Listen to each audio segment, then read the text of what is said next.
so mu analyzing wannan video na Malam Nasir Elrufai. Tunda Bola Tinubu ya zama shugaban ƙasar Najeriya ta fara komawa baya. Rashin tsaro ya ƙaru, tattalin arziki ya mutu.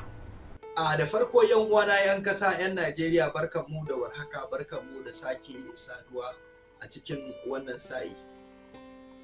Sunana Maika Zakariya, wanda aka fi sani da Maika Dangata. Ina so mu analyzing wannan video na Malam Nasir Elrufai ganin cewa yana nan a cikin manya-manyan jagorori na jam'iyyar APC wanda suka yi sayin daka na ganin cewa Tinubu ya zo wannan gwamnati. Mun san ire-iren abubuwan da Malam Nasir Elrufai ya yi, amma yau ga abinda Malam Nasir Elrufai yake cewa akan gwamnatin Tinubu. Shin da gaske ne maganan talakan Najeriya ne? Shin wannan jam'iyya da aka kafa ta ADC, wannan haɗaka da ake yi, shin domin talakan Najeriya ne koko domin ikansu ne? Nisa nake ganin jam'iyyar hadakan nan da ake yi da kuma mutanen da suke jam'iyyar hadaka da farko mutane ne wanda suka bata ƙasar nan Najeriya.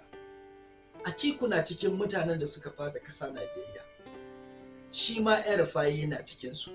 Waye ne wanda yake cikin wannan haɗaka wanda bai da gudumawa na ganin cewa Najeriya tana cikin mummunan halin da take ciki? Shin wayannan mutanen ne da suka bata Najeriya su ne yau suna kuka suna kiran talakawan Najeriya su zo haɗa ƙarfi da ƙarfe domin a dawo da makomar ƙasar nan? Wannan ƙarya ne, magana ne na son zuci, magana ne na ba a samu yanda ake so ba. Elrufai should be the last person that will be talking about the masses of Nigeria. Mu a matsayin mu na 'yan ƙasa, 'yan jihar Kaduna, mun san abin da ya yi a jihar Kaduna. Mun san irin halin da ya shigar da duk wani ɗan jihar Kaduna, irin wahalar da aka sha a jihar Kaduna. 'Yan Abuja ma za su iya testifying haka. To gaskiya 'yan Najeriya ya kamata a ce muna da hankali, ya kamata a ce idan muka ga makareci mu gaya mashi shi makareci ne.